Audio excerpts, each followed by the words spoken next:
What is up, most distinguished patrons of this channel? On today's episode of Nobody Can Leave Until His Keg is Empty, we're going to make something cool out of this, so let's get into it. Welcome back, ladies and gentlemen. For today's video, we're going to be doing a little project with this keg, and we're going to make a rod bucket out of it.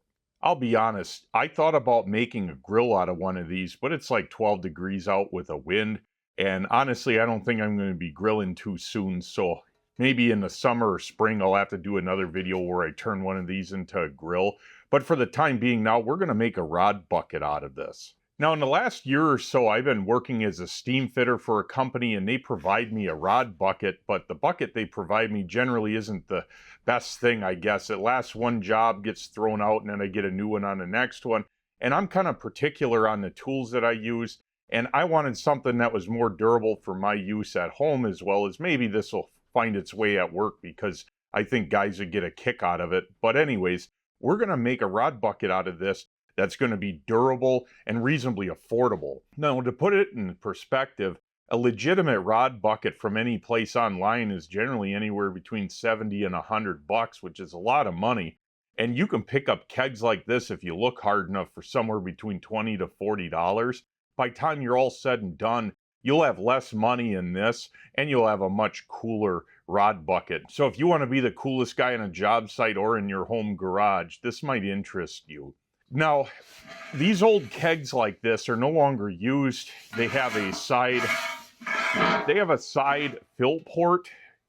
This is all stainless. You got to be careful because some of these will look exactly like this, and they're actually aluminum. This one happens to be stainless.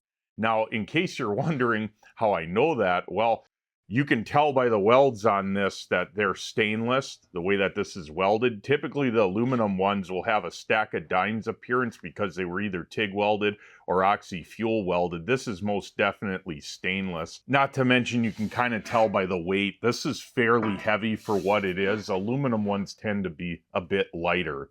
It's not that you couldn't make one out of an aluminum keg, you definitely could, but putting it together, you got to have some way of welding it, or I guess you could rivet everything together, which isn't a bad thought either, and I'm not going to be riveting anything on here. Now, to hold the rods in this, once we cut it open and kind of get it set up, I'm going to use this Schedule 10 or Schedule 40 cutoffs that I found in the scrap bin at work.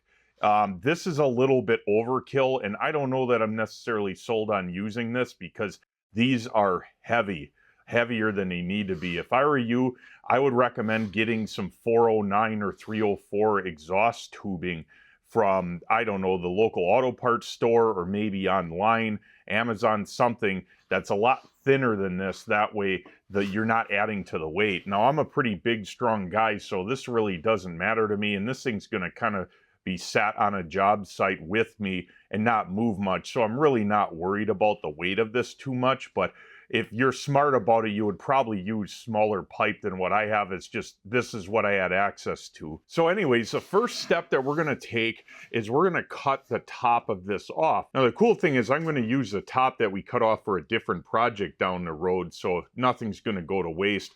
But based on the height of what a typical rod is, somewhere around right here at this first bend, I'm going to cut it with an angle grinder all the way out, round the edge over, and get it prepped. Now, I have no idea what's inside of here. I didn't even put a flashlight in it, so we'll probably find ghosts of Christmas past in there. We'll see. Well, let me go get the angle grinder and get the cutting on this.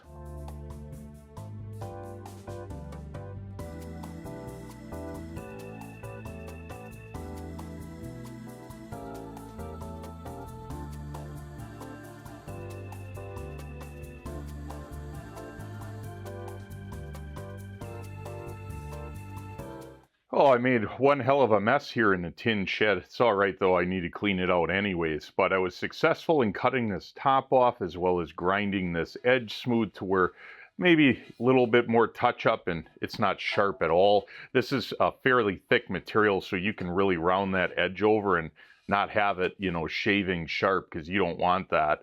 Now, I may go back at some point and weld a little stainless like rod across this just to kind of soften this edge even more. That way I can flip this upside down and use it as a bucket to sit on if I wanted to. But for the time being, this will do just fine.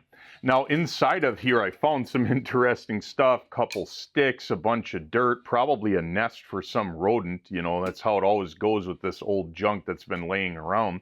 I also found the original wood bung plug. Look at that.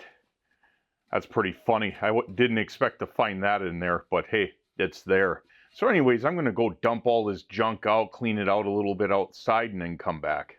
So I managed to clean this thing out, got the rat's nest out of it, and I had a little bit of a change in plans. I remembered that I had some 409 exhausts left over from a job I did like a year ago, and I just so happened to have enough to make tubes out of 409 thin wall exhaust tubing, which this is far better than that heavier wall stuff I had. It's going to cut the weight by like 1/3 of what it would have been with these tubes in it, so that's a huge plus. Now 409 exhaust tubing is nowhere near as corrosion resistant as 304 or 316. This is likely made out of 316, but who knows for sure. But this stuff can be welded with 309 filler to pretty much anything, including mild steel. So I'm going to use 309 filler and weld these to it. Now, I did kind of a little custom thing here where I notched the edge or the side of the keg out, and I'm going to set this up to where I'm going to weld this and then kind of grind and blend all of this to give it like a high-speed, low-drag look, just so that it looks a little bit cool, a little bit custom, and it gives me a strong method to mount this tube to this keg. Because all of this sits so far off of in line with the tube, there's really nothing to weld to, and I'd have to put like a clamp around this and weld a clamp to the body. This solves that issue. I'm going to weld it up here and then at the bottom inside. And I did notch this tube. You can see that to where it fits on that lip in there nicely, so it gives me something to weld to as well. Very strong way of welding this to that, because I don't know that I would put just a couple spot welds on this sucker and think that it's going to be okay. This rod bucket's going to see some pretty serious abuse. So these are for the welding rods. I'm also going to set up these little tubes here for filler rods, so your ER70 as well as 309, 316 filler, because I do a lot of stainless TIG work, so I'm going to have filler rod tubes as well. And I'm also going to make some kind of a holder for my tungsten so that I have that in a bucket as well, so I'm kind of set for a job and I don't have to keep looking for where my junk is. Now, I took a 3/8 rod and just hand bent it around the keg, just like that. It needs a little bit more tweaking, but this is going to end up being the handle. Originally, I thought about putting a nice roller handle with one of these pipes, but honestly, I think that's more trouble than it's worth. This thing is far more comfortable anyways than a lot of them pencil thin, paper thin handles they put on buckets that just dig into your hand. This being so much more comfortable, I don't need to do that. I think it's unnecessary, I guess. Now, to mount that, my thought is, and you guys I'm sure have a million better ideas than I do, what I'm going to do is put this bolt welded all the way around on there, and then I'm going to use a nut on the outside here along with some washers. I'm going to bend this into a U around here so it slides, and I'm going to tack weld and fully weld that nut on here and then grind it off, kind of chamfering the edges, rounding it off so it doesn't catch on anything. I think that would be the easiest way to do this. And I happen to have a weld seam here. I don't have one halfway across, but I did a decent job of measuring, and I should get the handle in the middle. Now, something to think of with these kinds of things is, if there's one thing that annoys me is in a rod bucket, when you have your rods in it, that you basically can't put the handle down or you can't lift the handle because it hits everything that's in the bucket. That's kind of why I designed this to where the rods are going to be back here, and I should be able to lift the handle over and it won't hit anything in the front.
Well, the camera died on me. It was pretty cold in the shop. It was like 10, 15 degrees or so, and it just gave up, and I didn't have another battery. Anyways, here's the finished product on one side. I ran out of 045 filler for stainless, and I wanted to get it done, so I ended up silicon bronze brazing the gap around the smaller pipe to the bigger one. I did a little touch up on the other side as well with silicon bronze. In a pinch it'll work. It's nowhere near as strong as stainless, and it would have been far easier just to stainless weld it. But guess what? I only had 1/8 inch filler rod left, and welding that thin of stainless with 1/8 inch is pretty much a no-go. Originally, I had planned on putting a nut on the end of that bolt right there that I TIG welded to the side and then grinding it down. And then I had an epiphany, don't be an idiot, just use a washer. So I ended up TIG welding a washer to that bolt, and it worked out great. That nut spins on the shaft perfectly because it's a little bit bigger.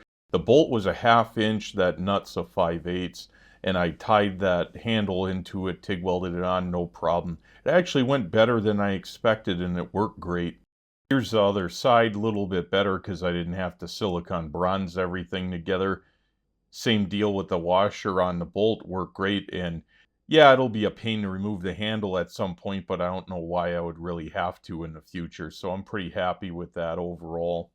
Now, I'm pretty much done with as far as I'm going to take it for now. I'm actually going to build a little bin in the front right above the bunghole where I can store my wedges, and I'll probably put some sort of retention for my file that I use. But for a standard rod bucket, this is already leaps and bounds above a normal one. You can kind of customize these to whatever your desire is. Like if you do certain things where you have certain hand tools or something like channel locks or multi-tool or all sorts of things you could put off on the side. I think it'll be a little bit harder to miss it with a rod stub, so that's good. No accidental fires or holes burned in things. And here's the finished product all polished up. Now, it's not done being polished. I'm going to do a little bit more work on it because in the lower left, you can see there's like melted plastic, that black line or something. A little bit of crust on it.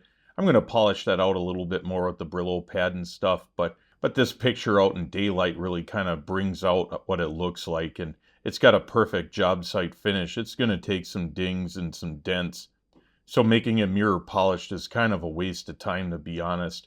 But I'm sure that this thing is going to stand out on a job site, and it's going to help me be better organized, which sometimes just having the crap that you need nearby is a good thing and helps you get stuff done faster, and people take you seriously, I guess, kind of look at you like you're a professional and not a hack. As far as that bung hole goes, I ended up ordering an oak bung plug, and I'm going to put that in there so nobody mistakes what this used to be. Anyways, hopefully you enjoyed the video and you'll go out and build something cool like this for yourself to make your life easier and stand out from the crowd.